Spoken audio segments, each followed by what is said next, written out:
आज हम लोग बहुत ही बढ़िया टॉपिक के बारे में चर्चा करने वाले हैं, ठीक, जो कि ऐसी घटनाएं हर जगह देखने सुनने के लिए मिलती हैं, ठीक। और इसके जानकारी के बाद आशा करेंगे कि किसी के भी साथ इस तरह की घटनाएं न हो, ठीक है। सब लोग तैयार है ना जानकारी लेने के लिए? yes, बिल्कुल तैयार है? yes, स्टार्ट किया जाए? yes, चलो देखो टॉपिक क्या है। नाव दुर्घटना के कारण। नाव दुर्घटना का मतलब सबको पता है, गाड़ी से दुर्घटना होती है ना, लगभग साइकिल से, मोटरसाइकिल से, बस, ट्रक, हर एक चीज से दुर्घटना होती है, ठीक। नाव से भी दुर्घटना होती है। तो नाव से जो दुर्घटना होती है वो उसके कारण जो है वो क्या क्या हो सकते हैं, इसके बारे में हम लोग को जानकारी लेना है। सब कोई तैयार है जानकारी लेने के लिए? चलो क्या क्या कारण है ध्यान से सुनना है और इसको अपनाना भी है। केवल सुन करके खत्म कर देना है ऐसी कोई बात नहीं है। इसको हम लोग सुनेंगे, जानेंगे और इसके बाद से इस पर अपना हम लोग ध्यान जो है केंद्रित करेंगे और इसको मानेंगे क्या क्या हो सकता है। चलो, नाव पर लदान क्षमता से अधिक सवारी। लदान क्षमता का मतलब समझ में आ रहा है आप लोगों को? का मतलब ये हुआ कि नाव जो है उस पर यदि अधिक मात्रा में सामान को लाद दिया जाए तो वो अधिक हो जाता है। उसका नियम रहता है कि इस नाव पर इतना चीज जा सकता है, इतना आदमी इस पर बैठ सकता है। जैसे मान लो कि एक नाव है, उस पर सिर्फ 10 आदमी बैठ सकते हैं लोग, तो वो नाव नहीं डूबेगा। अगर उसमें 15 आदमी बैठ गए, 20 आदमी बैठ गए, तो वो नाव डूबेगा कि नहीं डूबेगा? डूबेगा। तो वैसे नाव पर हमें नहीं बैठना चाहिए, वैसे नाव पर हमें नहीं बैठना चाहिए। अगला कह रहा है कि सफेद पट्टी के निशान का डूब जाना। नाव जो होता है ना, नाव में एक सफेद पट्टी लगाया गया रहता है। वो पट्टी इसलिए लगाया जाता है कि वो पट्टी तक यदि नाव डूब रही है तो ठीक है, अगर पट्टी डूब गई तो समझो कि वो नाव भी डूब सकती है। तो वैसे नाव पर हमें नहीं बैठना है जिसमें सफेद पट्टी जो लगाया गया रहता है वो डूबी हुई हो।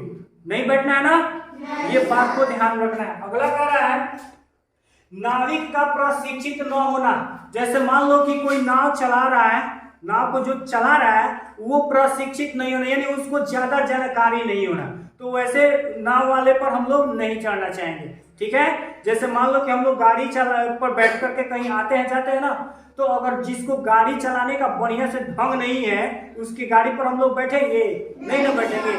ठीक उसी प्रकार से जो नाव अच्छा से नहीं चलाना जानता है, वो शिक्षित नहीं है, तो उसके नाव पर हम लोग नहीं बैठेंगे। अगला है जर्जर टूटी नाव की सवारी करना, यानी जो नाव टूटी हुई हो, टूटी फूटी हुई हो, पुरानी हो, तो उस नाव पर हमें नहीं बैठना है, ठीक है।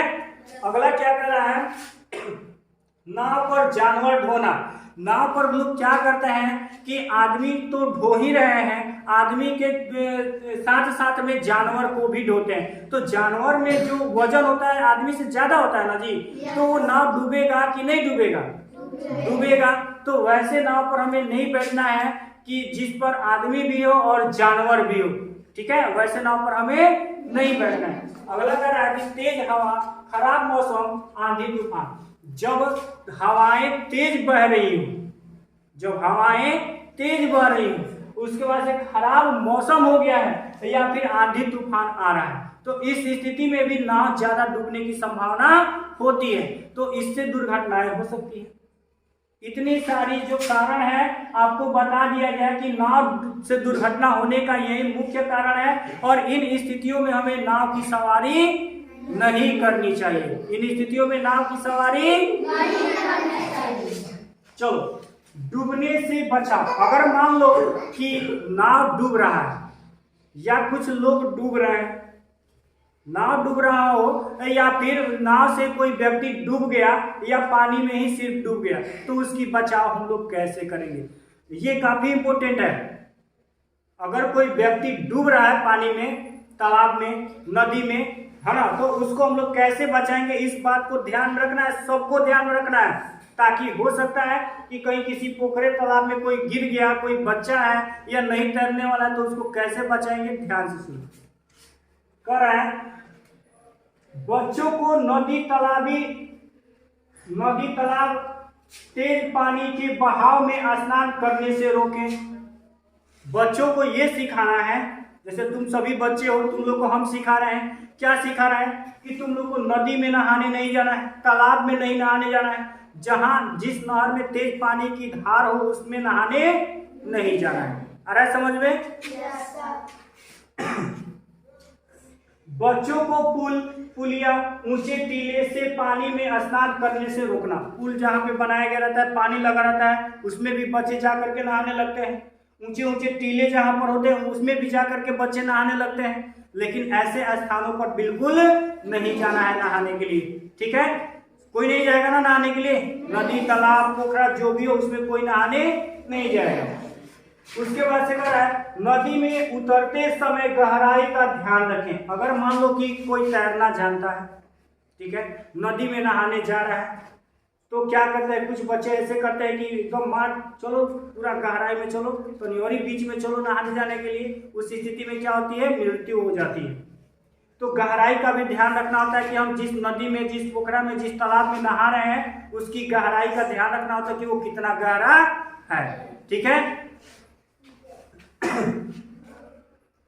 अब ये लास्ट पॉइंट जो है ये सबसे इंपॉर्टेंट है। ये लास्ट पॉइंट जो है सबसे इंपॉर्टेंट, अभी तक जितने टॉपिक हम लोग जाने हैं इन सभी टॉपिकों से सबसे इंपॉर्टेंट ये है। क्या कह रहा है? कह रहा है डूबते व्यक्ति को धोती, साड़ी, रस्सी या बांस की सहायता से बचाएं।